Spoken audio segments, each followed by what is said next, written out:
ప్రజలకు, వేదికను అలంకరించిన పెద్దలకు, పాలమూరి వాసులందరికీ వినమ్ర నమస్కారాలతో నా పాటకు వస్తాయి. ఎందుకంటే పెద్దవాళ్ళు మాట్లాడతారు. ఈ మైకు సిస్టమ్ ఇంతేనా? ఏమైనా సౌండ్ చేస్తారా? తెలంగాణ జననీ జయకేతనం, ముకోటి గొంతుకలు ఒక్కటైన చేతనం. జయ జయ హే తెలంగాణ జననీ జయకేతనం, ముకోటి గొంతుకలు ఒక్కటైన చేతనం.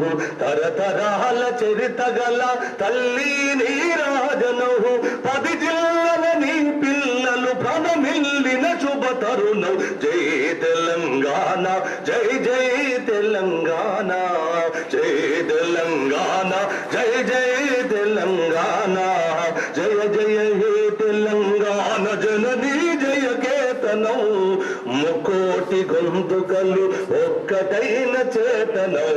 జయ జయ హే తెలంగాణ జననీ జయకేతనం, ముకోటి గొంతుకలు ఒక్కటైన చేతనం. కవి గాయక వైతాళిక కలలా మందిరాలు, డప్పుడమురకముడక్కి శారద స్వరనాదాలు. కవి గాయక వైతాళిక కలలా మందిరాలు, డప్పుడమురకముడక్కి శారద స్వరనాదాలు.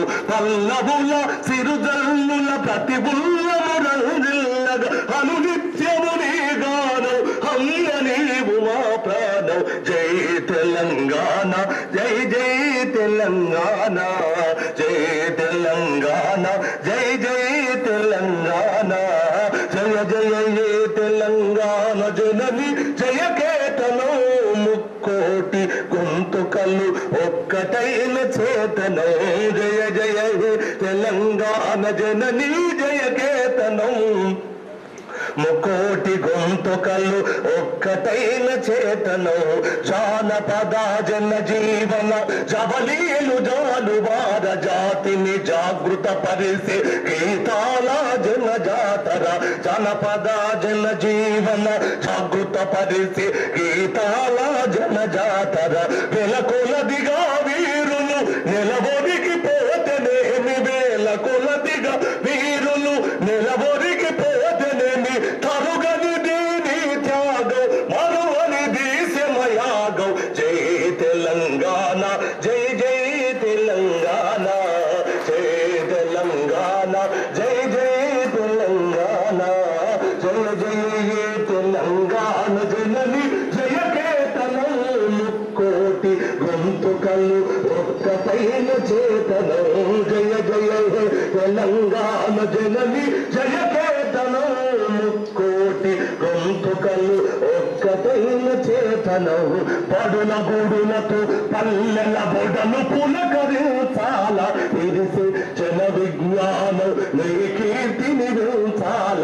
బడుల గుడులతో పల్లెల బొడలు పులకరించాల, ఇరిసి జన విజ్ఞానం నీ కీర్తిని వించాల. తడబడకుండా జగాల తల ఎత్తుకోని బ్రతుక, తడబడకుండా జగాల తల ఎత్తుకోని బ్రతు. ఒక జాతిగా నీ సంతం ఓయన్న వెలుగాల. జై తెలంగాణ, జై జై తెలంగాణ, జై తెలంగాణ, జయ జై తెలంగాణ.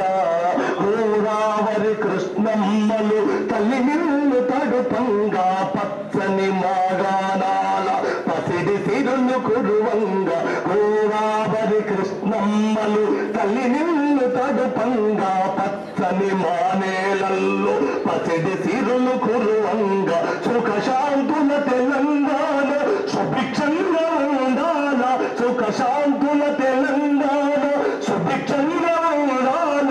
ప్రత్యేక రాష్ట్రాల ప్రజల కలలు వందాల. జై తెలంగాణ, జయ తెలంగాణ జనని జయకేతనం, ముక్కోటి గొంతుకలు ఒక్కటైన చేతనం. తరతరాల చరిత గల తల్లి నీరాజనం, 10 జిల్లల నీ పిల్లలు తనమిల్లిన శుభ తరుణం. జై తెలంగాణ, జై జై తెలంగాణ, జై తెలంగాణ, జై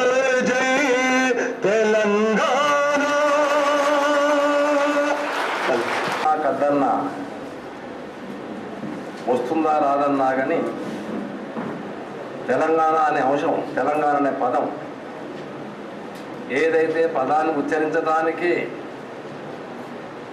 7 సంవత్సరాల క్రితం అసెంబ్లీలో తిరస్కరించారో, ఏదైతే పదం వాడితే పట్టారో ఆ పదం తెలంగాణ అనుకూలులకు వ్యతిరేకులకు నోటి మాటగా వస్తుంది దినం. జాతీయ స్థాయిలో అనుకోండి, రాష్ట్ర స్థాయిలో అనుకోండి, తెలంగాణ అనే పదం లేకుండా సదస్సు లేదు ఈరోజు. అయినా కానీ తెలంగాణ సమస్యలను వక్రీకరించడం జరుగుతుంది. దానికి కారణం మన చేతిలో ఎలక్ట్రానిక్ మీడియా అనుకోండి, తర్వాత ప్రెస్ అనుకోని మన చేతులు లేకపోవడం ప్రధాన కారణం. అందుకొరకే మన సమస్యల గురించి అవగాహన చెప్పడానికి ఇటువంటి చిన్న సదస్సుల ద్వారా ముఖద్వారం ద్వారా పోవాలని ఉద్దేశంతో పెట్టాను. ప్రధానంగా ఈరోజు తెలంగాణ డెవలప్మెంట్ ఫోరం అనుకోండి, వీళ్ళిద్దరు ముందుకు వచ్చి ఈ సదస్సును నిర్వహిస్తున్నారు. నేను జిల్లా వాడిని నల్లగొండ వాడిని అయినా కానీ నాకు తెలంగాణ మొత్తం నాది, నాకు జిల్లా ఏం లేదు. నాకు తెలంగాణ 10 జిల్లాల వాళ్ళు మా వాళ్ళే కనుక ఇక్కడ ఏ సదస్సు అయినా మేము పోతాము. దాంట్లో భాగంగా ఈరోజు ఇక్కడ జరగడం జరిగింది. తెలంగాణ డెవలప్మెంట్ ఫోరం గురించి, తర్వాత మేధావుల ఫోరం గురించి మొదలు మాట్లాడిన తర్వాత మన తెలంగాణ చీఫ్ ఇంజనీర్ విద్యాసాగర్ రావు గారు ఉన్నారు. గత 10 సంవత్సరాలుగా వారు జలయజ్ఞం గురించి రాస్తున్నారు. మొదలు వార్తాపత్రిక రాసినప్పుడు దాని గురించి పట్టించుకొని చదవలేదు. అదేందో యజ్ఞం అనుకున్నారు కానీ దానికి చదవలేదు. క్రమేణా ఎప్పుడైతే మనం నీళ్లు దూరం అవుతున్నాయో దాన్ని చదివి మనం వీడు ఎంత దూరం పోయామో మనం తెలుసుకునే వరకల్లా పుణ్యకాలం పుణ్యింది. వారు నిరంతరంగా చెప్తూనే ఉన్నారు. ఏ ప్రభుత్వం వచ్చి యజ్ఞం చేసినా కానీ యజ్ఞమే అవుతుంది కానీ జలం మాత్రం తెలంగాణ రాదని చెప్తున్నారు. దానికి పరాకాష్ఠగా మన వారం ఒకటే వారు సంకలనం చేసిన వ్యాసాలన్నీ పుస్తక రూపంలో తీసుకోవడం జరిగింది. నీళ్లు నిజాలు, అందులో తెలంగాణ జల సమస్యలతో సమగ్రంగా చెప్పడం జరిగింది. చదువుకుంటూ ఓపుకుంటే మనకు తెలిసిపోతుంది. అందువరకే వారు ఈరోజు వారు ప్రత్యేకంగా తెలుస్తుంది. ఎందుకంటే పవర్ పాయింట్ ప్రజెంటేషన్ అనేది ఈరోజు ముందుకు వచ్చినటువంటి సాంకేతికమైన పరిజ్ఞానం. ఏదో వివరంగా పోతున్నామనే దాని గురించి వారు చెప్పడానికి వారు మన ఆహ్వానానికి వచ్చారు. వారు మార్నింగ్ రైలో ఢిల్లీ మనం ప్రత్యేకంగా వచ్చారు. వారు మొట్టమొదటి దాన్ని పవర్ తర్వాత ఇదే జిల్లా చెందిన గంటారెడ్డి గారు లిఫ్ట్ ఇరిగేషన్ గురించి, సాధ్యాసాధ్యాల గురించి ఇప్పుడనే మనకు మార్గం, ఆ సాధ్యాల గురించి వారు కూడా చెప్తారు. వారు చెప్పినాక 2 సీడీలు ఉన్నాయి. ఇది పాలమూరు నుంచి ఎవరైతే వలసలు పోయారో ఎందుకు పోతున్నారనే దాని గురించి ఒకటి. దానికి జీటీవీ వాడు తయారు చేశారు, వాళ్ళు మాకు ఇచ్చారు. ఆ కాపీ మీరు చూస్తారు. హైదరాబాద్ యూనివర్సిటీ వాళ్ళు పరిశోధకులు పాలమూరు నుంచి పోయిన వలసలైతే పోయారు, వాళ్ళ కుటుంబాలు ఇక్కడ ఏ విధంగా జీవనం సాగిస్తున్నారో దాని గురించి ఒక 20 నిమిషాలు సీడీ ఉంటుంది. ఆ కార్యక్రమం అయిపోయినాక దీని గురించి ఇక్కడ ఉన్న వాళ్ళు కొంతమంది మాట్లాడినాక సభకు ముగింపు వాక్యాలుగా సభ అధ్యక్షునిగా నేను మాట్లాడతాను.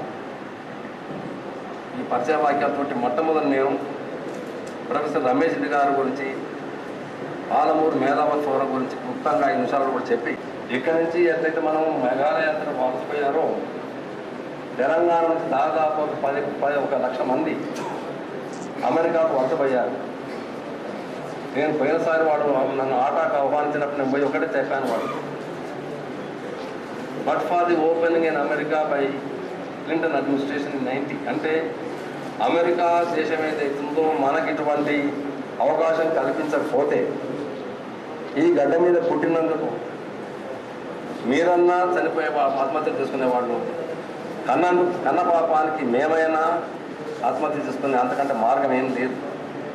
అటువంటి దాని నుంచి తప్పించింది అమెరికన్ ఎకానమీ ఓపెనింగ్. లేకుంటే ప్రతి కుటుంబంలో కూడా ఆత్మహత్యలు ఉన్నాయో అప్పుడు 50,000 ఆత్మహత్యలు ఉండేది మధ్యతరగతి కుటుంబాల్లో కూడా.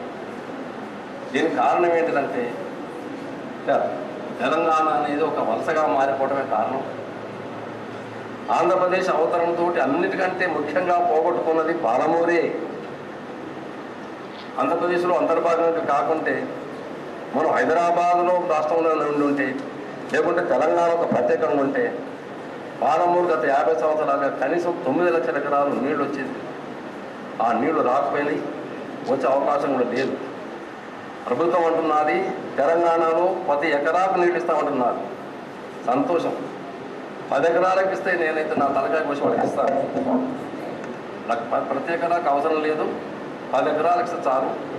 ఆ విషయాలు చెప్తాను విద్యాసాగర్ గారు. ఈ వాక్యాలతో నేను ప్రొఫెసర్ రమేష్ రెడ్డి, ఆయన ప్రొఫెసర్ సివిల్ ఇంజనీరింగ్ ఉస్మానియాలో పడ్డారు. 5 సంవత్సరాల నుంచి వారు కూడా కృషి చేస్తున్నారు. ఈ మధ్యన కొద్దిగా నిస్సత్వం ఆవహించింది. ఎందుకంటే ఆయన సాంకేతికంగా ఉంటారు. సామాజిక పరంగా వచ్చిన మార్పులను వాళ్ళు గమనించరు. అయ్యో అనేది మళ్ళీ మన తెలంగాణ ప్రాంతంలో ఉస్మానియా యూనివర్సిటీలో పొలిటికల్ సైన్స్లో భీష్మ పితామహ అటువంటి వారు. ఆల్మోస్ట్ ఇక్కడ ఉన్నవాళ్ళు చాలామంది అతని శిష్యరికమే. అయితే మాకందరికీ పెద్దలు, గౌరవనీయులు. అదేవిధంగా విద్యాసాగర్ రావు గారు, ఇంజనీరింగ్ చీఫ్ రంగారెడ్డి గారు, ఇతర పెద్దలు, మన ఎన్ఆర్ఐ ప్రముఖులు మేరెడ్డి రవి గారు, ఇతరులందరికీ కూడా నమస్కారం. ఆఫ్ ద డాస్ ఉన్న పెద్దలకు, ప్రెస్, మీడియా, ఇతర మా గురువర్యులు ఉన్నారు ఇక్కడ. మా చదువు చెప్పిన వాళ్ళు, మా ఎంబడి చదువుకున్న వాళ్ళు, మన స్టూడెంట్స్, ఇంజనీరింగ్ స్టూడెంట్స్, వీళ్ళందరికీ కూడా నా అభినందనలు తెలుపుతూ, మీరందరూ ఇక్కడికి వచ్చినందుకు. సోషల్ వర్కర్స్ కూడా ఉన్నారు ఇక్కడ, ఎన్జిఓస్ కూడా ఉన్నారు. మహబూబ్ నగర్లో ఎంతో కృషి చేస్తూ గత 25 ఏళ్ళ నుంచి కూడా ప్రయత్నాలు చేస్తున్న ఎన్జిఓస్ ఉన్న వీళ్ళందరికీ కూడా నా అభినందనలు తెలుపుతూ, నేను చెప్పదలుచుకుంది ఇంటలెక్చువల్స్ ఫోరం అని మేము ఒకటి చాలా ఏళ్ళ నుంచి 5 ఏళ్ళ నుంచి కూడా ప్రయత్నం చేస్తున్నాం. ఏమవుతున్నది మనకి దేశంలో, మన రాష్ట్రంలో కానీ ఎక్కడనే కానీ లీడర్లను ఎన్నుకుంటున్నాం. కానీ లీడర్లు తర్వాత ఏం చేయాలనో, వాళ్ళకి డెవలప్మెంట్స్ అంటే ఎట్లా చేయాలనో కూడా వాళ్ళకి తెలియని వ్యవస్థ తయారైంది. ఎంతో డబ్బు పెట్టి ఎలక్షన్లో కాంటెస్ట్ చేసి గెలిచినాక ప్రజల సేవ ఎలా చేయగలుగుతారు వాళ్ళు? ఇంత ప్రజలకు సేవ చేసేటందుకు ఇంత డబ్బు పెట్టవలసిన అవసరం ఏమొస్తుంది? ఇంత డబ్బు పెట్టి గెలిచినాక వాళ్ళకు ఫస్ట్ అది సంపాదించుకోవాలి, మళ్ళీ ఎలక్షన్లకు మళ్ళీ సంపాదించుకోవాలి. ఆ తర్వాతనే వాళ్ళకు సమయం దొరికితేనే సేవ చేయగలుగుతారు, లేకపోతే సేవ చేయలేరు. మరి ఇటువంటి పరిస్థితులలో ప్రభుత్వం చేయలేకపోతుంది, మన నాయకులు చేయలేకపోతున్నారు. మరి మనం నోరు మూసుకొని కూర్చుంటే డెవలప్మెంట్స్ ఎప్పుడూ కావు. కాబట్టి ప్రతి మేధావులది, చదువుకున్న వాళ్ళది, యువకులది, ప్రతి ఒక్కరిది కూడా బాధ్యత. మనం ముందుకు రావాలి, మన అవసరాలు ఏదో మనం తెలుసుకోవాలి, మనకున్న రిసోర్సెస్ ఏది మనం అర్థం చేసుకోవాలి.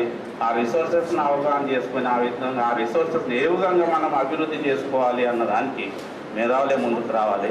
ఆ బాధ్యతగా ఈ పాలమూరి వాస్తవ్యంగా ఇది నా బాధ్యతగా ఇంటలెక్చువల్స్ ఫోరం అని ఒకటి స్టార్ట్ చేసింది. For betterment of Mahabubnagar. ఇంతకుముందు ఇన్ని రోజులు మేము నీళ్ళే ముఖ్య ఆధారం. కృష్ణానది ఈ మహబూబ్ నగర్ జిల్లాలో మొట్టమొదలు ఎంటర్ అయ్యేది 3 నదులు ఆంధ్రప్రదేశ్లో. 3 కూడా మహబూబ్ నగర్ నుంచే ఎంటర్ అవుతాయి. భీమా, తుంగభద్ర, కృష్ణ. 3 కలిసేది కూడా ఈ జిల్లాలోనే, మహబూబ్ నగర్ జిల్లాలో. కలిసినాక 240 కిలోమీటర్లు దాదాపు మహబూబ్ నగర్లోనే వారుతుంది నల్గొండకు చేరే ముందు. అయితే ఈ 240 కిలోమీటర్లు వారిన మనం తాగటందుకు కూడా నీళ్లు లేని పరిస్థితి ఉండే 5 ఏళ్ళ కింద. ఈ 5 ఏళ్లలో కొంత మార్పు వచ్చింది. మంచినీళ్ళు కనీసం మన కృష్ణా నుంచి వస్తున్నాయి. అయితే ప్రెషర్స్ లేకపోతే డెమోక్రసీ సర్వైవ్ కాదు. మనమందరం కూడా నిజాం ప్రభుత్వంలో పెరిగినాం కాబట్టి నిజాం ప్రభుత్వంలో డెమోక్రసీ అనే దానికంటే ఎక్కువ దాంట్లో బ్రిటిష్ పరిపాలన మనకు లేకుండే. బ్రిటిష్ పరిపాలనలో ఉన్న వాళ్ళకేమో ఎంతో అవగాహన ఉండే. వాళ్ళు క్యాపిటలిజం అన్నది చూసిండ్రు, ప్రైవేటైజేషన్ అన్నది తెలుసు, రైట్ టు ప్రాపర్టీ అన్నది తెలుసు. కానీ మనకు తెలియకుండే ఫ్రీడమ్ స్ట్రగుల్లో మనం ఎన్నడూ పార్టిసిపేట్ చేయలేదు. ఎందుకంటే మనకున్నది మన రాజే, అక్కడ ఉన్నది బ్రిటిష్ ప్రభుత్వాలు. కాబట్టి వాళ్ళకి ఎంతో అవగాహన ఉంది, అండర్స్టాండింగ్ ఉన్నది. నీళ్ళ వసతులు ఏర్పడ్డవి, ఎన్నో డ్యాములు కట్టుకున్నారు, బ్యారేజెస్ కట్టుకున్నారు, బాగుపడ్డారు. ఈ నీళ్ళ అవసరం ఎంత అన్నది వాళ్ళకి తెలిసినంత మనకు తెలియదు. కాబట్టి ఇప్పుడు మనం చేయలేని పరిస్థితుల్లో ఎటు కాకుండా ఉన్నదానికంటే మనం అందరం కలిసి చేసుకోవాల్సిన బాధ్యత మనది. మన నాయకుల ద్వారా చేపించుకోవాల్సిన బాధ్యత కూడా మనదే ఉంటుంది. అయితే డెమోక్రసీలో ప్రజలే ముందుకు రావాలి కానీ లీడర్లే వచ్చి ఏది చేయలేరు. లీడర్లను ఎంబడి వాడి చేయించుకునే బాధ్యత కూడా ప్రజలదే. ఈ ప్రజా అవసరాలు మనం ప్రజలను కట్టుకలిసి చేసుకోకపోతే అవి అడిగేటోడు ఉండడు, చేసేటోడు ఉండడు, అవసరాలు తీరవు. ఈ సందర్భంగా ఒకటి నేను చెప్పదలుచుకుంటే ఏంటంటే, ముఖ్యంగా ఎంతోమంది ఎన్ఆర్ఐలు పార్లమెంట్ నుంచి పోయి అమెరికా, యూకే అంతటా సెటిల్ అయ్యారు. అయితే వీళ్ళందరూ కూడా ఎంతో అభివృద్ధి చెందారు. కానీ ఎంతసేపు వాళ్ళకి బాధ ఏంటంటే, మేము మా మాతృభూమికి ఏం చేయలేకపోతున్నాం. దాదాపు 2 ఏళ్ల నుంచి ఎంతోమంది ఎన్ఆర్ఐలు, దాదాపు 20-25 మంది ఎన్ఆర్ఐలు నాతోటి ఆల్మోస్ట్ ప్రతి నెల టెలికాన్ఫరెన్స్ చేశారు. ఈ ఓసారి ప్రొఫెసర్ మసూదన్ రెడ్డి గారు మాట్లాడారు, ఓసారి పావకుల్లారెడ్డి గారు మాట్లాడారు. వాళ్ళు అడిగేంత వరకు కొన్ని మాకే అర్థం కాలేదు. వాళ్ళు ఒక క్వశ్చన్ క్లియర్గా టెలికాన్ఫరెన్స్లో ఏమడిగారంటే, ఏది మహబూబ్ నగర్ సంస్థ centre for rural youth development అని అబ్దుల్ ఖాదర్ గారు దానికి సెక్రటరీ, వారిని అడిగిన ఖాదర్ సాబ్ ఆయన ఇంటర్మీడియట్ జూనియర్ కాలేజ్లో లెక్చరర్, వారిని అడిగినాం మేము, ఖాదర్ సాబ్ ఏంది, ఎందుకు ఇట్లా అవుతుంది, ఇది నిజమా అంటే, ఎన్నో వాళ్ళు మేమందరం ఉన్నాము, మేము ఎంతో అంత బెనిఫిట్ చేయదలుచుకున్నాము, డిస్ట్రిక్ట్కు సపోర్ట్ చేయదలుచుకున్నాము. నల్గొండ జిల్లాకు ఆల్రెడీ వారు చేస్తున్నారు. అదేవిధంగా పాలమూరు వాస్తవ్యంలో మేము ఎన్ఆర్ఐలో మేము కూడా చేయదలుచుకున్నాం. అయితే ఎడ్యుకేషన్ ఒకటి, అదేవిధంగా ఇరిగేషన్ ఒకటి, డ్రింకింగ్ వాటర్ ఒకటి, పావర్టీ అలివేషన్ ప్రోగ్రామ్స్ ఒకటి, ఎన్నో కార్యక్రమాలు ప్రభుత్వమే దానికి అలొకేషన్ చేసింది. కానీ వారు చేసిన అలొకేషన్లు ఎక్కడైతే అవసరమో అక్కడ లేకుండా పోతే, ఎక్కడ అవసరం లేదో అక్కడ ఉంటుంది. ఆ వనరులను ఒక సమపాల్యంగా మనం వాడుకోవాలంటే ఎన్ఆర్ఐలు ఏమన్నారంటే, మీరు ప్రభుత్వం ద్వారా ఉన్న ఏమేమి స్కీమ్స్ ఉన్నాయి, ఆ స్కీమ్స్లో ల్యాకునాస్ ఏమున్నాయి, నెగటివ్ ఆస్పెక్ట్స్ ఏమున్నాయి, అవి మేము ఫుల్ఫిల్ చేస్తున్నాం. స్కూల్లో టీచర్ ఉన్నాడు కానీ present day technology like computers ఉండవు, ఓవర్ హెడ్ ప్రొజెక్టర్స్ లేవు, ఇటువంటి కొన్ని లేకుండా ఉన్నాయి, బుక్స్ లేవు, లైబ్రరీ సరిగ్గా లేదు. అటువంటి పరిస్థితులకు మేము సపోర్ట్ చేస్తాం, మేము ముందుకు వస్తాం. కానీ మీరు కూడా ముందుకు రావాలి. మీరు ఇంటలెక్చువల్స్ పీపుల్ ముందుకు వస్తే మేము ఎన్ఆర్ఐలో మా బాధ్యతను మేము సపోర్ట్ చేస్తాం, కావాల్సిన విధంగా బెనిఫిట్ చేస్తామని. అయితే దానికే ముఖ్యంగా ఇది ఆర్గనైజ్ చేసుకోవాల్సిన అవసరం ఏమొచ్చింది ఈ సెమినార్లో ఈ మీటింగ్ అంటే, ఏమేం ప్రాబ్లమ్స్ ఉన్నాయి, ఒక ఎడ్యుకేషనే కాదు, ఇంకా ఎన్నో ప్రాబ్లమ్స్ ఉన్నాయి. ఇరిగేషన్ ప్రాబ్లమ్స్ ఉన్నాయి, మనకు అగ్రికల్చర్ ప్రాబ్లమ్స్ ఉన్నాయి, సాయిల్ మాయిశ్చర్ స్టడీస్. మన దగ్గర ఎట్లున్న సాయిల్ మాయిశ్చర్ అంటే, మనకు నార్త్ ఈస్ట్ మాన్సూన్ రాకపోతే పంట సరిగ్గా రాదు. సౌత్ వెస్ట్ మాన్సూన్ మనకు 400 మిల్లీమీటర్స్ ఉన్నా, నార్త్ ఈస్ట్ మాన్సూన్ 100 మిల్లీమీటర్స్ ఉన్నా మనకు ప్రొడక్టివిటీ ఎక్కువ వస్తుంది. 1991లో అదే విధంగా ఉండేది.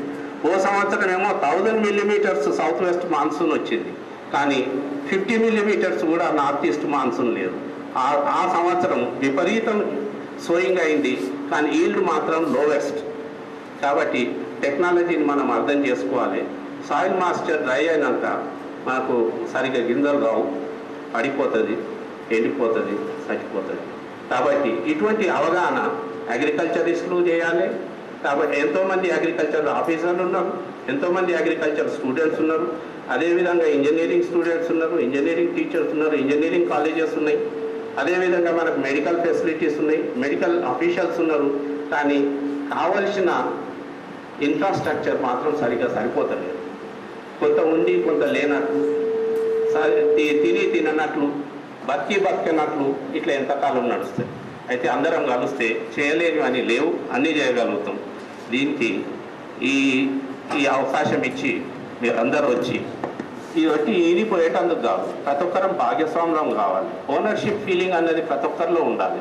Specially engineering students, professionals, medical students, agriculture students, engineering students, we must play a major role. My dear young friends, engineering students, we have a great role to play. We cannot be silent spectators. Social scientists will highlight the problems, but problem solving is possible only by professionals, and professionals are engineers are professionals. So I request all the engineering students and all the engineering professional people to come forward and play a major role. Don't be a silent spectator. This is what my earnest appeal to all of you. Please own it, own the nation, own the state, own the region, own the district. Development should never cease to work. Development is a continuous process. Day-to-day demands are increasing. Day-to-day technology is changing. Our needs are changing. Therefore, we should continuously strive for upliftment, development, and this is where we must play a major role. With this, we have with us quite a number of our delegates who will be speaking on various topics. What are the issues of this district and how these issues can be tackled? This is where we would like to address. And as part of the intellectual community, we will see to it that there will be no stone left unturned. We make our effort in this direction. Thank you to all of you. Thank you for giving me an opportunity, sir. Thank you very much. సభపై ఉన్న పెద్దలు, సభకు విచ్చేసిన మిగతా ముఖ్యులు, press, students, మిత్రులు.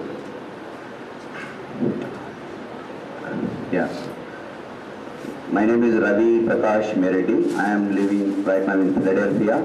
I went to USA in 1992 after completing my MSc, PhD in Osmania University in Chemistry Department. Right now I am working in a pharmaceutical company in Philadelphia. I take this opportunity to review the experiences I got after coming here while talking to different people and organizing the meetings and trying to see what are the different problems we are facing here. I called Professor Ramesh Reddy regarding organizing this meeting.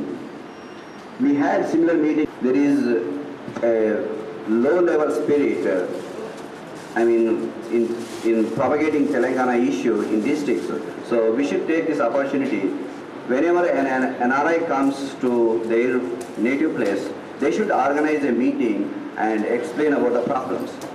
In this context, I contacted Professor Ramesh Reddy and he immediately responded, this can be done immediately. So I was a little perplexed and not sure about it, because we do something in US, for a little thing we organize 10 different meetings and we discuss about everything. But here he said it can be done. After we come here, we will have a meeting and I will take care of it. I was not sure about it. But after I came here, I called him and we met one day and he invited some other important people like Professor Masudan Reddy and Jayaprakash Narayan Engineering College Chairman Ravi Kumar Garu. And Ravi Kumar Garu immediately owned this and he said, it is my responsibility to organize this. Please give me this opportunity. I was so surprised when I was there. I didn't get even one person to talk to about Telangana Development Program. But after I come here, when I contacted people, I see so many people who are interested to organize, to come to the meeting and to do different things. So the problem is we don't have real, we didn't try to organize the things. If we try to organize, there are wonderful people in Mahbubnagar district, there are wonderful people in Telangana area, and it is our responsibility as intellectual people to take this and organize meetings and propagate the issues. So this is the lesson I learned. We have to come with big plans and talk to people and make sure that it will be done, and they will be done.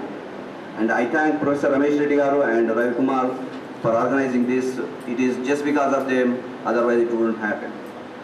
Thank you very much. And now I speak a little bit about Telangana Development Forum formation and activities. A lot of people in US ask, is TDF is part of TRS? All the time we say only one word answer. One sentence answer. TDF started before TRS. TDF started like 6 years back before TRS started. So we don't have any connection with TRS. TDF is a intellectual development oriented organization. We are interested to develop awareness in NRIs about Telangana issues and strive for the Telangana development. And if it is needed, a separate Telangana state for development, we want to strive for the separate Telangana state. That is our objective. Towards this, we organized several teleconferences with MLAs, ministers, political leaders, intellectuals, all sorts of people, whoever we thought it matters in Telangana issue. We called them and we requested them. Most of them immediately responded, and we had conference calls and we asked several questions. We grilled them and they responded to us. So it is a learning experience for us also about the psyche of politicians, individuals who are working for people. Also, we are organizing Telangana picnics in various cities in US. We organized Batukama in Chicago, and also we organized picnics in other cities. We are also organizing Telangana nights, invite families and have some fun time, and also tell a little bit about Telangana issues. TDF also supported legal battles. Vedre Venkatreddy Garu came with a proposal to fight a legal case on Pulichintra issue, and we supported it. We are also planning to create a video, comprehensive video on Telangana issues and mass circulate it to villages to propagate the Telangana issues. Recently, we came out with a plan to create a beautiful Telangana calendar, a 12-page Telangana calendar. It is outside. We are selling it for 50 rupees. It is not just for 1 year. Those pictures are so beautiful, we can keep it forever. So this is one thing we supported recently. Last year also we did essay writing competitions in all over Telangana districts, and TDF supported this activity. This essay writing competition is conducted for high school students to bring the awareness in students on Telangana issues. We have a website, telangana.org, and we have several chapters in all cities, not only in US and other countries also. And our executive committee will meet every week on Tuesday evening, night at 10 p.m. And we discuss different things, what's happening in Telangana and what we should do, stuff like that. So we think about Telangana every day, every night, and we talk about it, and we always think about it. Also, I would like to introduce about Palamur NRI Forum activities. I am part of Palamur NRI Forum. Our website is palamur.org, and we also have Yahoo group where we exchange emails and discuss about different things about Telangana and Palamur. We have about 200 members in our forum, and since last year we did about 60 iCamps, free iCamps in villages. Every NRI sponsored their own village, and we partnered with the Lions Club, and we did free iCamps in 60 villages. This year we supported 30 bridge school students, 5-year education. Seva Bharati and an NGO came with a proposal. They conducted a test for 2,000 child labor students who are in bridge schools, and they picked up 200 students who are doing very well, and if we give some support, they will finish their studies and they will go to higher studies. So we thought it is a good project to support, and we supported 30 students 5-year education, and we are planning to support another 70 students education from this year.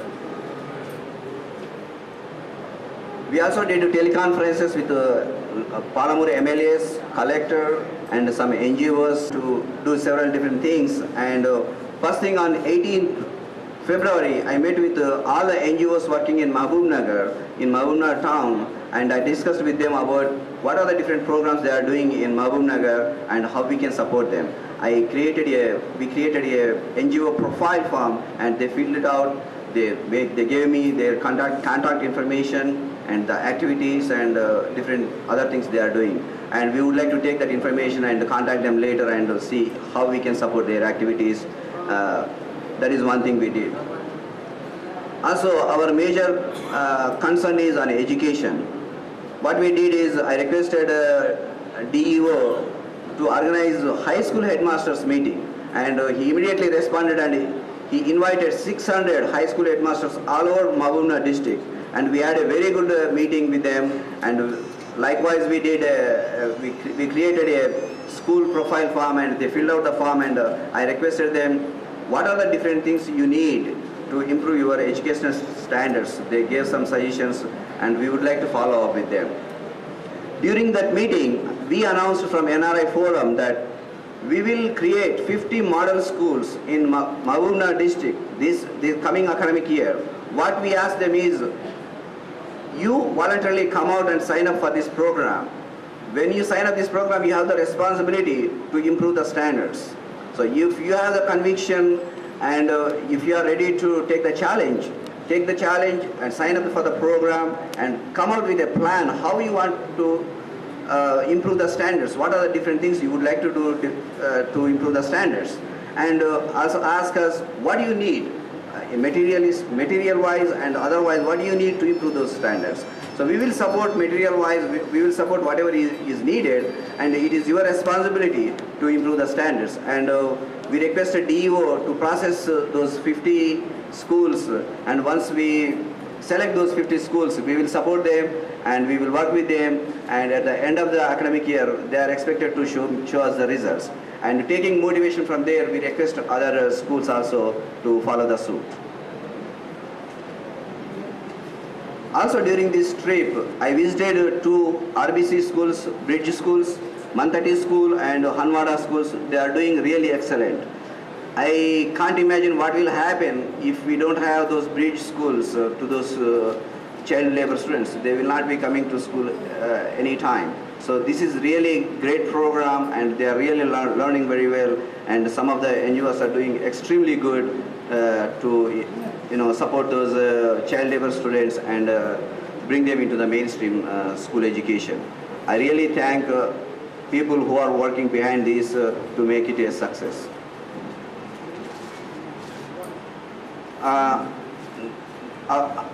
Apart from this, what we would like to do is there are several engineering colleges in Mahabubnagar and also in Telangana, and this is the mainstream, high number of engineering graduates coming out from our district, and what we thought was it is really on technological side. We would like to work with them, and we would like to explore what are the different educational opportunities and also career opportunities available for them. So we would like to set up a cell with the help of the engineering students here to set up a center where we can explore different educational opportunities, career opportunities abroad. So I request Ravi Kumar Garu to take this initiative and work with other engineering colleges, and we will definitely do this for the future of our citizens.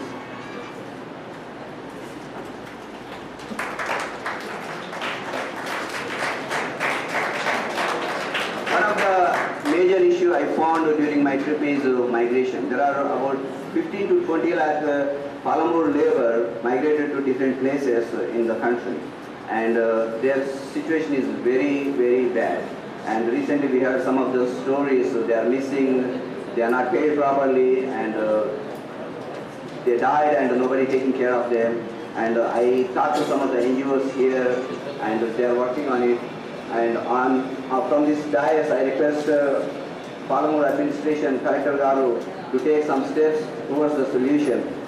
We should have some single window system for all the contractors and mastries to register their companies, and then they have to have all the information about the labor which they are taking and information about the camps where they are working, and there should be some way to track them, and if something happens to them, it's a great responsibility on you, because you are all educated, and we are all educated from the schools where there were not facilities as today, and it is our responsibility to take these programs to the uneducated people.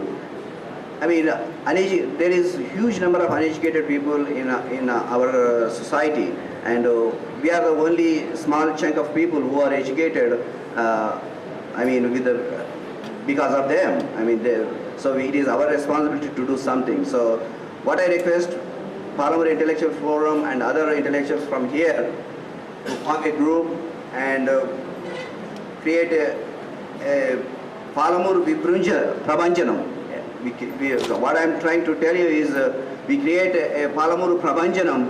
We form a team and go to every village and educate them about the Palamur problems, Telangana problems. This is the only way we can make this awareness. And as you know, political system is not working well, and it is the time for us to act and do something. So I request every intellectual to take part in these activities. We would like to do as NRIs our bit, but we are far away from here. We can only do that much. But you are here and you are working with people every day, every time. So it is your responsibility, and whatever the little help we can do, we are always ready. Though we are very far from you, we are always thinking about our region, our people, and the first thing we do in the morning is we open the internet and first see major news and then go to Mahbubnagar district. So that's how we grew up and we think about our people. About Telangana, I'm sure Telangana will come one day, but what kind of Telangana we are looking for? We are looking for a Telangana which is well awareness and which is very well educated. We are looking for a Bhavya Telangana, educated Telangana, responsible Telangana. So what I request to you is, while trying for separate Telangana, we should educate people to know what's going on and their rights and responsibilities, and then help them to develop in all respects. That is the only way to make a Telangana which is a very prosperous. With those few words, I will conclude my talk, and thank you all. పరిష్కార మార్గాలు అన్న వేదికలో మనమంతా ఇక్కడ ఉన్నాం. ఈ కార్యక్రమానికి అధ్యక్షులైన professor masoor Reddy గారు, విద్యాసాగర్ రావు గారు, వెంటారెడ్డి గారు, మిత్రులు ఎంవి రంగారెడ్డి గారు, రమేష్ రెడ్డి గారు, మండలి అందరికీ నా నమస్కారం.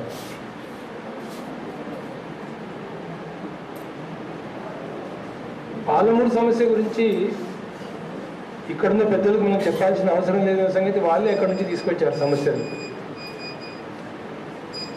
సమస్యలకు మార్గాలు చెప్తామంటున్నారు. మరి వాళ్ళు చెప్పే మార్గాలు, వాళ్ళ సమస్యలు ఏవైతే మనకున్నాయో, సమస్య అంటే ప్రతి సమస్యనే. ఇప్పుడు నేను అనుకుంటున్నాను, నేను ఇక్కడ నిలబడమే నాకు సమస్య. ఎందుకంటే ఈ రవి తన హైట్ తగ్గట్లే ఇక్కడ మైక్ ఏర్పాటు చేసుకొని ఎంతసేపు శుభ్రంగా మాట్లాడినాడు. మిగతా వాళ్ళు మాట్లాడాలంటే మైక్ది ఒక సమస్య. ఈ సమస్య ఇక్కడ నుంచి మొదలవుతుంది. మాకు పట్టణంలో మనం చూస్తూ ఉన్నాము, ప్రెస్ వాళ్ళు నన్ను క్షమించాలి, ప్రతి జిల్లాలో 100 ఫీట్ స్క్వేర్ ఫీట్ రోడ్డు కావాలని చెప్పి ఎప్పుడైతే ప్రభుత్వం దృష్టి తీసుకున్నదో, మన మహబూబ్నగర్కి వచ్చేవరకు అది 80 ఫీట్ అయింది. 80 ఫీట్ అయినప్పుడు 20 ఫీట్ మనం పోగొట్టుకుందాం. అది సమస్యనే. మరి అన్ని జిల్లాలు ఏ విధంగా ఉన్నాయి, మన మహబూబ్నగర్కి వచ్చేవరకు మన పాలమూరు జిల్లా ఏ విధంగా ఉంది. ప్రెస్ వాళ్ళు ప్రతి ఒక్కటి వెలికి తీస్తూ ఉన్నారు. మరి అక్కడికి వచ్చేవరకు ఎంత కాంప్రమైజ్ అయినారో మరి మేము అర్థం చేసుకోలేకపోయినాం. నీటి సమస్య, లోక్నాయక్ గారు ఆవరణలో ఉన్నాం, వారు మన ముందే అక్కడ విగ్రహ రూపంలో ఉన్నారు. మరి మేధావులంతా ఇక్కడికి వచ్చారు. మన సమస్యలకు వారు పరిష్కారం చెప్తారని మనస్ఫూర్తిగా నేను నమ్ముతా ఉన్నాను. ఈ వేదికలో మనకు కావాల్సిన పట్టణ ప్రభుత్వ ఉపజిల్లా కోతవాల్ గారు ఇక్కడ ఉన్నారు. వారు మళ్ళీ మనకు దొరకరు కనుక వారికి మన సమస్య ఒకటి నేను విన్నవించుకుంటున్నాను. 4 రోజులు, 5 రోజులు, 6 రోజులు అయితే కూడా మహబూబ్నగర్ మున్సిపాలిటీలో వాటర్ రాదు. మీరంతా వచ్చి ఏమిటి ఏమైనా అర్థమైందా అతనికంటే? లేదు సార్, ఎంతోసేపటి చెప్తున్నారు, వాళ్ళేమో అటు ఇటు చూస్తున్నారంటే పిచ్చోడా 1 గంట ఈ టైము, వాళ్ళకి ఆకలిస్తుంది. ఆకలిస్తున్నప్పుడు వాడు చూస్తున్నది పండు వైపు చూస్తున్నాడు. నువ్వు ఎప్పుడు కూర్చుతావా ఈ స్పీచ్కి, ఎప్పుడో పండు పెడి తిందావా అని. అందుకని ఆకలిస్తున్నప్పుడు ఇట్లాంటివి వాళ్ళ మనసులో ఎక్కవు. అందుకని నువ్వు భోజనం చేసిన తర్వాత చేస్తే బాగుంటుంది అని చెప్పేసి అతను చెప్పాడు. అంటే ఇక్కడ నా ఉద్దేశం ఏంటంటే, మీరంతా చాలా ఓపికగా ఉండొచ్చు, కానీ స్పీకర్స్ ఏమో చాలామంది ఉన్నారు. మరి చెప్పవలసిన విషయాలేమో చాలా ఉన్నాయి. మరి ఎవరు ఎంతసేపు చెప్పారో అధ్యక్షుడు గారు కేటాయిస్తే ఆ టైము సమస్య.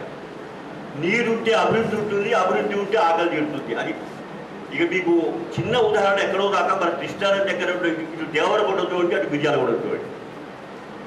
మిర్యాలగూడ దేవరకొండ ఒకేలా ఉండేవి. నేను చదువుకుంటాను దేవరకొండ ఎట్లా ఉంటుందో చూడండి. అదేవిధంగా ఒకసారి ఆ భీమవరం వెళ్ళండి, లేకపోతే మన మహబూబ్నగర్ జిల్లా చూసుకోండి. అంటే చెప్పవలసింది ఏమిటి, ఎక్కడ నీరు ఉంటుందో అక్కడ అభివృద్ధి ఉంటుందని ప్రత్యేక చెప్పాల్సిన అవసరం లేదు. మన అధ్యక్షుడు గారికి నాకు మేము అనేకమైనటువంటి సభల్లో ఉపదేశించాము. మాకు ఎక్కడ మాట్లాడినా కూడా నాకు ఆయన కోరిక ఉంది. మీ ఇద్దరు నల్గొండ జిల్లా వాళ్ళవే, ఈ పక్క ఉన్న జిల్లా. అయితే ఆయన అత్తగారు నల్గొండ, ఇక్కడ మా చెల్లెలు ఇచ్చింది నల్గొండ, మహబూబ్ నగరం. అంటే నీళ్ళ కోసం ఎన్ని తిప్పబడుతుందో నేను స్వయంగా చూసేవాడిని. వారు చెప్పారు ఇప్పుడు వారు వారానికి ఒక రోజు నీళ్లు కూడా రావని చెప్పేసి. మరి నీళ్లు రాకపోవడానికి కారణం ఏమిటండి? అంటే మీరు నీళ్లు లేవా? బాగా పోలుస్తారు. ఆంధ్రప్రదేశ్లో అనంతపురం, మన మహబూబ్ నగర్ ఈ 2 జిల్లాలు కూడా కంపేర్ చేస్తారు. ఒకసారి నిజమే, చాలా వాటిలో పోలిక ఉంది. మహబూబ్ నగర్ జిల్లాకి, అనంతపురానికి. మహబూబ్ నగర్ జిల్లా ఒక చిన్న కంపారిజన్ చేస్తే మీకు అర్థమవుతుంది. భౌగోళిక వైశాల్యం 45,64,000 ఎకరాలు. దాదాపు మన అనంతపురం కూడా అంతే, 47,25,000 ఎకరాలు. అంటే దాదాపు సేమ్ వైశాల్యం జియోగ్రఫికల్ ఏరియా ఉంది. కల్చరబుల్ ఏరియా అంటే సాగునీటికి యోగ్యమైన ఏరియా 2 చోట్ల కూడా 33 లక్షల పైచిలుకు. మరి ఇక్కడ మొత్తం 9,27,000 ఎకరాలు మహబూబ్ నగర్ జిల్లాలో. ఇది 2002 స్టాటిస్టిక్స్ తీసుకున్నాను. ఈ 2-3 ఏళ్ళలో ఏమైనా పెరిగిందంటే నేను తగ్గడమే కానీ పెరగడం అయితే నేను ఎక్కడ చూడలా. బట్ అదే ఉందని అనుకుంటే మీకు 33 లక్షల ఎకరాలలో సాగునీటికి యోగ్యంగా ఉండే 9,25,000 ఎకరాలు. అందులో సగానికి పైగా బోరు బావులు. ఇదే పరిస్థితి అనంతపురం జిల్లా కూడా ఉంది. అంటే మహబూబ్ నగరం, అనంతపురం బాగా వెనకబడ్డ ప్రాంతాలు.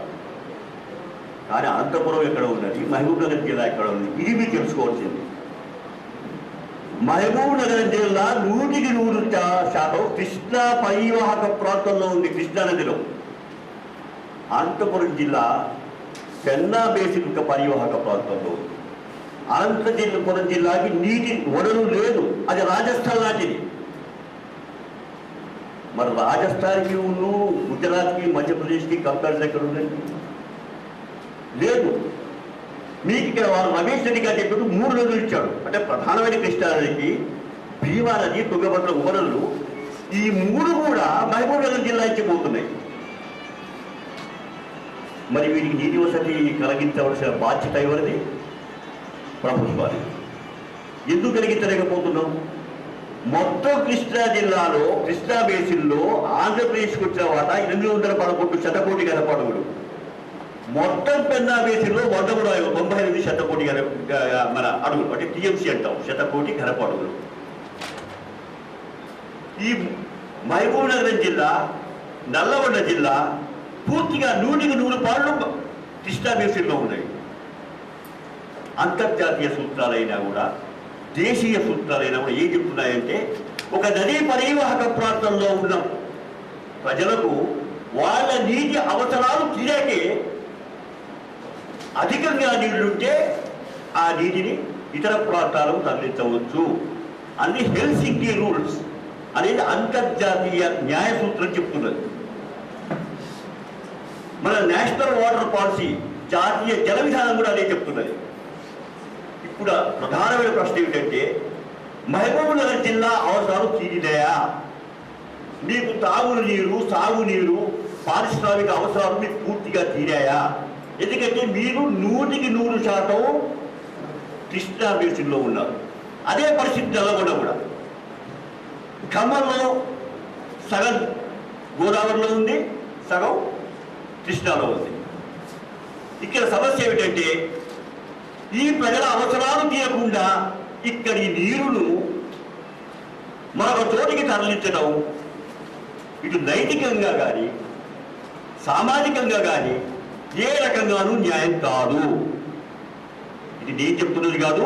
కొంచెం ఆంధ్రప్రదేశ్ దాటాక ఢిల్లీ లాంటి ప్లేస్లో ఒక న్యాయ కోవిదులను అడగండి, ఒక ఇంజనీర్ని అడగండి, ఒక వాటర్ రిసోర్సెస్ ఇంజనీర్ని అడగండి. ఇక్కడ అడగండి. ఈ ఆంధ్రప్రదేశ్లో అడగొద్దు, హైదరాబాద్ అసలు అడగొద్దు. ఎందుకంటే వాడు చెప్పే సూత్రాలు వేరు చాలా వింతగా ఉంటాయి. కానీ నేను నా జీవితం అంతా నేను బయట గడిపినవాడిని కాబట్టి, అదృష్టవశాత్తు ఆంధ్రప్రదేశ్లో పరిచయలేదు కాబట్టి నాకు మా ఆంధ్రప్రదేశ్లో పనిచేసే మా ఇంజనీర్ల కంటే కొన్ని నిజాలు బాగా తెలుసు. వాడు తెలవడిగా తెలిసిన వాడు చెప్పలేని పరిస్థితుల్లో వాడు ఉన్నారు. నా ఉద్దేశంలో పరిష్కార మార్గాలు అంటూ ఉంటే కేవలం ప్రజలే. మీరు గాంధేయులుగా ఉన్నంత కాలం మీకు నీళ్లు రావు. మీరు చాలా మంచివాడండి, అది పెద్ద ప్రాబ్లం. పోనీయా నీళ్లు పోతే ఇక్కడ పోతే ఏదో పక్కన తీసుకుంటున్నాడు, తప్పులేదు. మీ నీళ్ళ అవసరాలు మీరు తీర్చుకున్నాక మిగిలిన నీళ్లు ఎక్కడికైనా ఇవ్వండి. మా చెల్లెలు 7 రోజులకు ఒకసారి నీళ్లు చేతుకోండి. నీళ్లు ఎవరైనా బంధువు వస్తే ఎప్పుడు వెళ్ళిపోతారని రోజు అవసరం ఏమిటి? ఎలాంటి నీళ్ళకు అసలు మాకు తెలిసే మేము ఈ ప్రాంతానికి ఇచ్చాము అని చెప్పేసి ఉన్నటువంటి ఈ కృష్ణా పరివాహక ప్రాంతం పక్కన ఉన్న ప్రాంతంలో వాళ్ళు అధికారపూర్వకంగా నీళ్ళు తీసుకుపోవటం ఏమిటి? ఇది ఇవాటి రగులుతున్న సమస్య. ఆ సమస్య నేను మీకు వచ్చి చెప్తాను. ఇప్పుడు మహబూబ్ నగర్ ఏది, తెలంగాణ ఏమిటి, మనకున్న ప్రధానమైన సమస్య ఏమిటంటే మొట్టమొదట ఇది ఆంధ్రప్రదేశ్లో విలీనం కావటమే అతిపెద్ద సమస్య. ముఖ్యంగా మహబూబ్ నగర్ సంగతి చెప్తున్నాను. నేను ఇంకా వేరే జిల్లాల గురించి మాట్లాడాను. వారు చెప్పారు, రమేష్ రెడ్డి గారు, హైదరాబాద్ ప్రభుత్వంలో కర్ణాటకలో ఉన్నటువంటి పోర్షన్ కలిసి ఉండటం వల్ల 3 ప్రాజెక్టులకు పునాదులు పడ్డాయి. కొంత వర్క్ స్టార్ట్ అయ్యింది. ఒకటి తుంగభద్ర ప్రాజెక్టు నుంచి మీకు ఎడమకాలో వచ్చేది నడిగడ్డ, దాంట్లో 19.2 టీఎంసీల నీళ్ళు వచ్చేవి. మేలు కృష్ణా మీద ఇప్పుడు అనుకుంటున్న ఆలమకి అప్పర్ కృష్ణా ప్రాజెక్టు నుంచి 54 టీఎంసీలు వచ్చి ఉండేవి. ప్రాజెక్ట్స్ అన్నీ అయిపోయింది, రూపకల్పన జరిగింది, వర్క్ కూడా స్టార్ట్ అయింది వాళ్ళ పోర్షన్లో. ఇది తుంగభద్రలో ఆలమకి అన్ని డిజైన్స్ పూర్తేది. చివరికి భీమా మీద తంగడి ఎన్న చోట ఒక డ్యామ్ కట్టి 100 టీఎంసీల నీళ్లు మహబూబ్ నగర్ జిల్లాకు వచ్చేటువంటి నీకెప్పుడు బచావ్ ట్రిబ్యునల్ రాశారు. అంటే మొత్తం 176 టీఎంసీల నీళ్లు వాయు మార్గంగా, గురుత్వాకర్షణ అంటే గ్రావిటీ మార్గంగా నీళ్ళు వచ్చి ఉండేవి. ఈ దిక్కుమాల ఎత్తిపోతల అవసరాలు ఉండేవి కావు.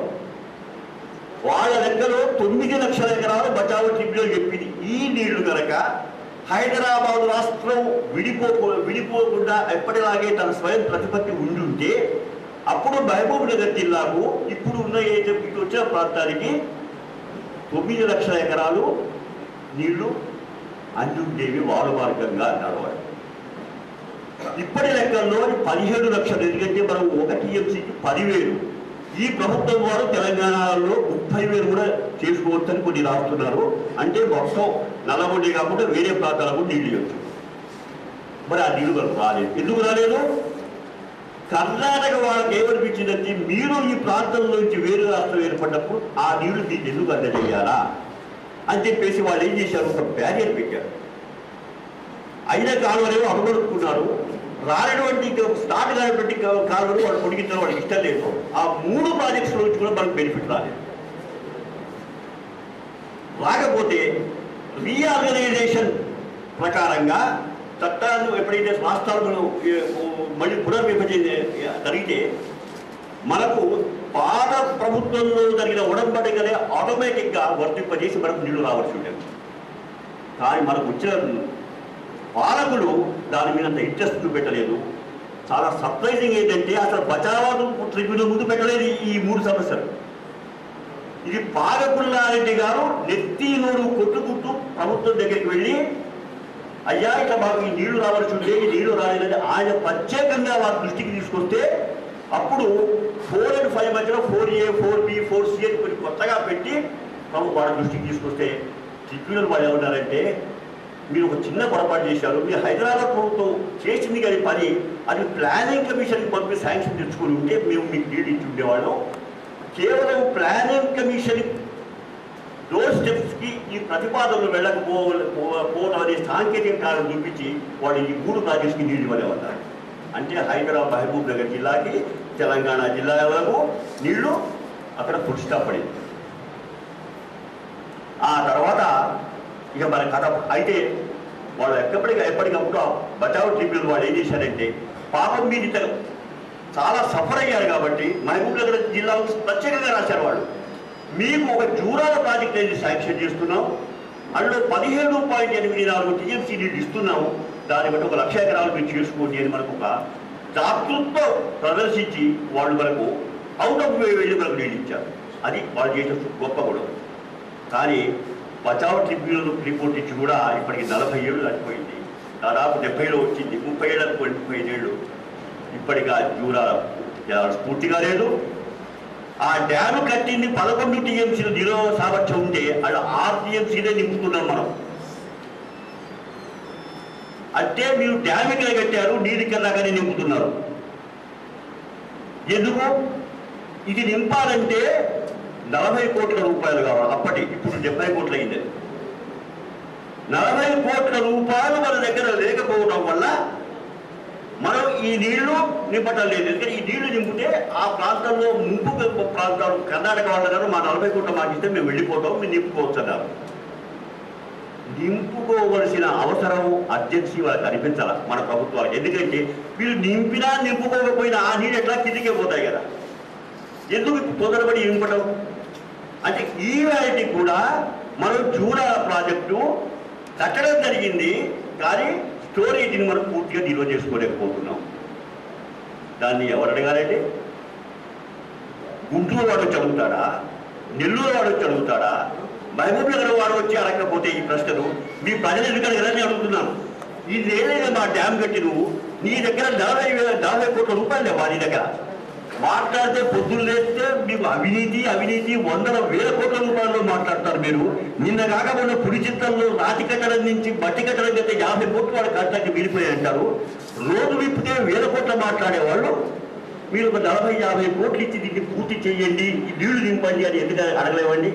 దానికి పరిష్కార మార్గం ఏంటండి? ప్రజల పరిష్కార మార్గాలు, మీ నాయకుల పరిష్కార మార్గాలు. మీరు మీ నాయకుల మీద ఒత్తిడి లేకుండా ఎవడో వచ్చి ఏదో చేస్తాడు, ఎవరు చేస్తాడండి? మీకే లేదా బాధ? ఇక నెక్స్ట్ ప్రపంచంలో ఎక్కడా లేనటువంటి దారుణమైన విషయం రాజోలిపేట. నేను నా 34 సంవత్సరాల్లో విదేశాల్లో పనిచేశాను, యునైటెడ్ నేషన్స్లో పనిచేశాను, భారత ప్రభుత్వంలో కేంద్ర ప్రభుత్వంలో పనిచేశాను. ఇంత అంటే దుర్మార్గమైన చర్య ఎప్పుడైతే జరుగుతుందో దాన్ని నేను కానీ విని ఎక్కడ చూడలేదు. మరి ఇంత దారుణం మీరు అందరికీ తెలుసు అనుకుంటారు చాలా మందికి. ఆ నది తుంగభద్ర అనేది హైదరాబాద్ ప్రభుత్వం మద్రాసు ప్రభుత్వం చేసి సగం నీళ్లు పంచుకోవాలి. ఏ నది అయినా కూడా రెండు రాష్ట్రాల మధ్య ఉంటే సగం నీళ్లు మీరు సగం నీళ్లు మేము పంచుకుంటాం. కేసీ కెనాల్కు సమానంగా ఆర్డిఎస్ కాలువ ప్రతిపాదించారు. కానీ నిజంగా జరిగిందేమిటి? ట్రిబ్యునల్ ముందు వెళ్ళినప్పుడు దానికి ఎదురు తెలంగాణ దుర్గతి తీసేస్తారు. ఒకటే జస్ట్ ఇక్కడ ఇది తెలంగాణకు కోస్తా రాయలసీమ కలిపితే అది జస్ట్ ఏరియా అసలు అవి కంపారిజన్ చెప్తున్నాం. మనకి 3 ఉంటే పాపులేషన్ వాళ్ళకి 4.1 ఇప్పుడు పెరుగుతూ ఉంటుంది. ఇది 181 లక్ష ఎకరాలు మనలు ఉంటే అంటే ఈ తెలంగాణ 10 జిల్లాలు కలిస్తే అది 232. అంటే కొద్దిగా ఎక్కువ ఆంధ్ర ప్రాంతంలో ఎక్కువ ఉంది అని చెప్పడం. నెక్స్ట్ ఈ ఫిగర్ చూపెట్టండి. ఇది ఉంచండి. 1956 అంటే తెలంగాణ మర్చి కాక పూర్వం ఆంధ్రతో ఎట్లా ఉండేదంటే తెలంగాణలో మొత్తం ఆ లాస్ట్ చూస్తే చాలు 18.2 లక్షల ఎకరాలు ఇక్కడ సాగయ్యేది. 36 లక్షలు అంటే దాదాపు 2 రెట్లు అక్కడ ఇక్కడ సాగయ్యేది. అంటే అప్పటికే 2 రెట్లు ఉంటే వాళ్ళు ఏమన్నారంటే 56 తర్వాత మీరేం ఫిగర్ చేయకండి, మిమ్మల్ని మేము మాతో పాటు సమానంగా అభివృద్ధి చేస్తాం, అందుచేత మీరు తప్పకుండా మాతో కలిస్తే అంతా సోదరులు తెలుగు మాట్లాడేవాళ్ళు, అందుచేత మీరు కొద్దిగా ఎనక ముందు కానీ అందరం ఒకే లెవెల్కి పోతాం అన్నారు. సరే మంచి, చాలా సంతోషం. తర్వాత మనం 56 ముందు ఒక ఫిగర్ ఉంటే 2004 అంటే రాజశేఖర రెడ్డి గారి పగ్గాలు చేపట్టకుండా ఒక ఫిగర్ అనుకున్నట్టయితే ఏమి అభివృద్ధి సాధించాము అనేది. నెక్స్ట్ డైరెక్ట్ డయాగ్రామ్కి వెళ్ళండి. చూడండి మనం ఎక్కడ ఉన్నాము 18 ఉండేది వరకు, ఇప్పుడు 18. అంటే 1956 నుంచి 2004 దాకా మన పరిస్థితి ఏంటంటే ఎక్కడ వేసిన గొంగడి అక్కడే ఉన్నట్టుగా 18 లక్షల్లో ఉన్నాం. అక్కడ ఎట్లా పోయిందో చూడండి, 35 లక్షల నుంచి 84 లక్షలు. అదేంటి సార్, మరి మనకు నాగార్జున సాగర్ కట్టివి, శ్రీరామ్ సాగర్ కట్టివి, ఏమైందంటే మనకేమో భారీ ప్రాజెక్టుల ద్వారా 6-7 లక్షల ఎకరాలు యాడ్ అయిపోయినాయి. మనకు మొత్తం ఉన్నటువంటి మైనర్ ఇరిగేషన్ సోర్సెస్, చెరువులు, కుంటలు, చిన్న చిన్న ప్రాజెక్టులు మరమ్మతులు లేక మొత్తానికి 7-8 లక్షల ఎకరాలు అక్కడ పోవడం జరిగింది, ఇక్కడ కలవడం జరిగింది. చివరికి మన పరిస్థితి ఏంటంటే 2000 నాటికి మనం 18 నాటికి జరిగిపోయింది. నేను జలయజ్ఞంలో బ్రహ్మాండంగా మిమ్మల్ని ఉద్ధరించి మిమ్మల్ని తప్పకుండా ఆంధ్ర ప్రాంతానికి స్థాయికి తీసుకొస్తామన్నారు. ఇప్పుడు దీని ప్రకారం ఏమవుతుందంటే మనం చివరికి 18 నుంచి 26 లక్షలకు పోతున్నాం. అక్కడ వాళ్ళేమో 132 లక్షలకు పోతున్నారు. ఈ 26 లక్షల్లో కూడా 16 లక్షలు మనకి ఎత్తిపోతారు బతుకు. ఎందుకంటే మనం అంతా పైన ఉన్నాం. సరే, ఇది ఆఫ్ చేసేయండి, తీసేయండి. అంటే నేను చెప్పేది ఏంటంటే, ఇది ఒకటి మీరు చాలాసార్లు పేపర్లో భయంకరంగా వినే ఉంటారు. ఆ పోతిరెడ్డి హెడ్ రెగ్యులేటర్ అనేది ఏమిటి అది కొంచెం విషయం అవుతుంది. ఇప్పుడు గోదావరి నీళ్లు కృష్ణాలోకి ఎందుకు రావు, కృష్ణా నీళ్లు పెన్నాకి ఎందుకు వెళ్ళవు? ఎందుకంటే ప్రతి బేసిన్కి ఇటువైపు అటువైపు మన క్లాస్ రూమ్ లాగా 2 గోడలు ఉంటాయి. ఆ గోడ ఇట్లా ఉంటాయి అన్నమాట. అంటే ఒక కొండలు అనుకోండి, ఒక కొండ, ఇదో కొండ, అదో కొండ. ఆ కొండ శిఖరాగ్రంలో పడ్డ నీళ్లు కొన్ని ఇటు వస్తాయి, కొన్ని అటు వస్తాయి. అంటే కృష్ణా పరివాహక ప్రాంతంలో నదిలో నీళ్లు కృష్ణాలోనే ప్రవహించి సముద్రంలో కలుస్తాయి. గోదావరి నదిలో ప్రవహించే నీళ్లు ఎక్కడ పుట్టుతాయి, ఉపాధులు కలుస్తూ ఉంటాయి, వచ్చేసి చివరికి సముద్రంలో పడతాయి. అట్లాగే పెన్నా నది. ఇప్పుడు ఏం జరిగింది, మనకు కృష్ణా నదిలో ఏంటంటే ఇది హెరాసిడ్ రివర్. అంటే ఏంటి, అక్కడ ఉన్న నీళ్లకు దాదాపు ప్రాజెక్టులు అన్నీ పూర్తిగా కట్టుకోబడ్డాయి. ఇక నీళ్లు లేవు, అందులో కొత్తగా నీళ్లు లేవు. గోదావరి రివర్స్, గోదావరిలో ఇంకా నీళ్లు చాలా పుష్కలంగా ఉన్నాయి, ఇంకా ప్రాజెక్టులు అక్కడ కట్టబడలేదు. సరే, గోదావరి గురించి మనం ఇప్పుడు సమస్య మనం